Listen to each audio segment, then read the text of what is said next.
The death penalty, also known as capital punishment, is a legal process where a person is put to death as a punishment for a crime. It is a controversial topic, with strong arguments for and against its use. This essay will compare and contrast the death penalty in two countries where it remains legal, China and the United States. These two nations, despite their political and cultural differences, both utilize capital punishment. However, their approaches to this ultimate penalty differ significantly. This essay will delve into the current state of the death penalty in both countries. It will examine the legal frameworks governing its use, the level of transparency surrounding executions, and the influence of public opinion and international pressure. By comparing these aspects, the essay aims to provide a nuanced understanding of the death penalty's application in China and the USA. Ultimately, this exploration will consider the future of capital punishment. As the world grapples with the ethical and logistical complexities of the death penalty, understanding its application in these two influential nations offers valuable insights into the ongoing global debate. This analysis will shed light on the divergent paths taken by China and the USA in their use of capital punishment and provoke further reflection on this highly charged issue. The United States has a long and complex history with the death penalty. While the federal government and some states retain capital punishment, its use has been steadily declining in recent years. This decline can be attributed to several factors, including changing public opinion, legal challenges, and concerns about wrongful convictions. One significant development in the U.S. has been the increasing use of life sentences without the possibility of parole as an alternative to the death penalty. This shift reflects a growing recognition that such sentences can provide comparable levels of punishment and public safety while eliminating the risk of executing an innocent person. Furthermore, the Biden administration has taken a stance against the death penalty, imposing a moratorium on federal executions and granting clemency to some federal death row inmates. However, the death penalty remains a divisive issue in the U.S.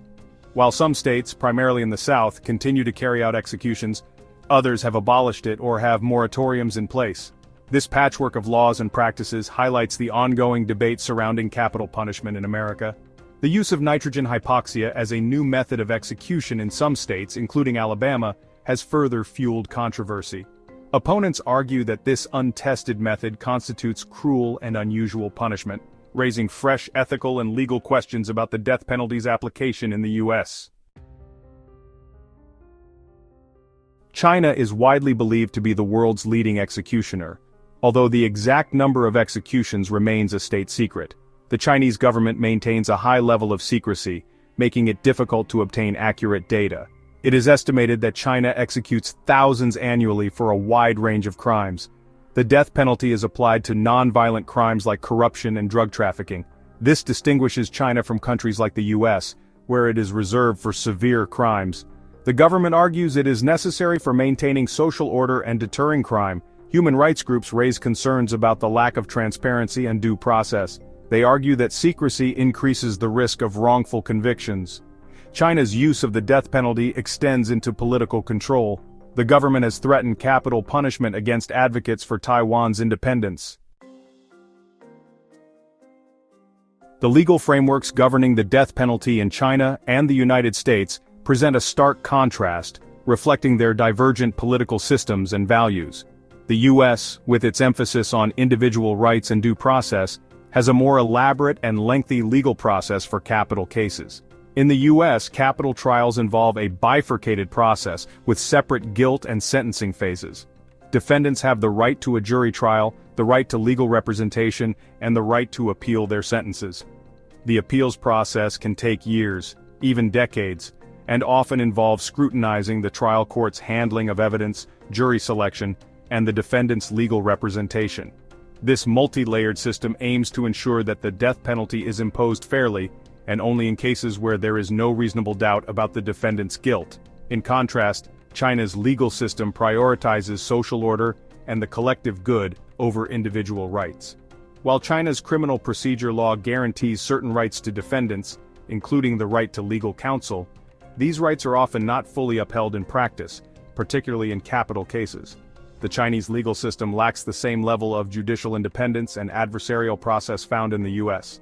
Trials are generally shorter, and appeals are less common and less likely to be successful. Section 5.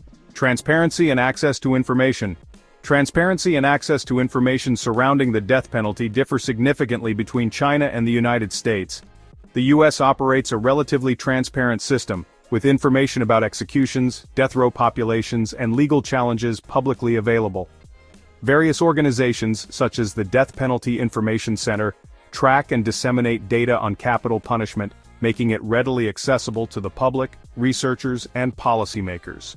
This transparency allows for public scrutiny of the death penalty's application and facilitates informed debate about its use. Journalists, researchers, and advocacy groups can access information about individual cases, execution methods, and the demographic breakdown of death row populations. This openness contributes to holding the government accountable and ensuring that the death penalty is not applied arbitrarily or unjustly. In contrast, China maintains a high level of secrecy surrounding its use of the death penalty. The Chinese government considers information about executions a state secret, and does not release comprehensive data on the number of people executed each year, the crimes for which they were sentenced, or the demographic breakdown of those executed. This lack of transparency makes it challenging to assess the fairness and equity of China's death penalty system. Section 6. Public opinion and political influence. Public opinion and political influence play significant roles in shaping the death penalty's application in both China and the United States, albeit in different ways. In the U.S., public support for the death penalty has been declining in recent decades, particularly among younger generations. This shift in public attitudes has contributed to the decline in executions and the abolition of capital punishment in some states.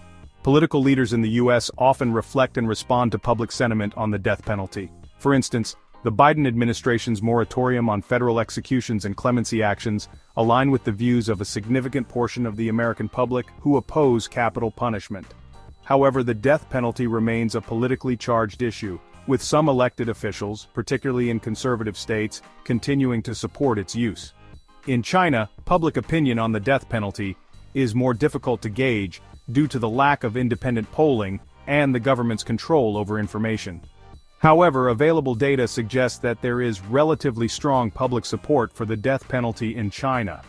This support is likely influenced by the government's narrative that emphasizes the death penalty's role in maintaining social stability and deterring crime.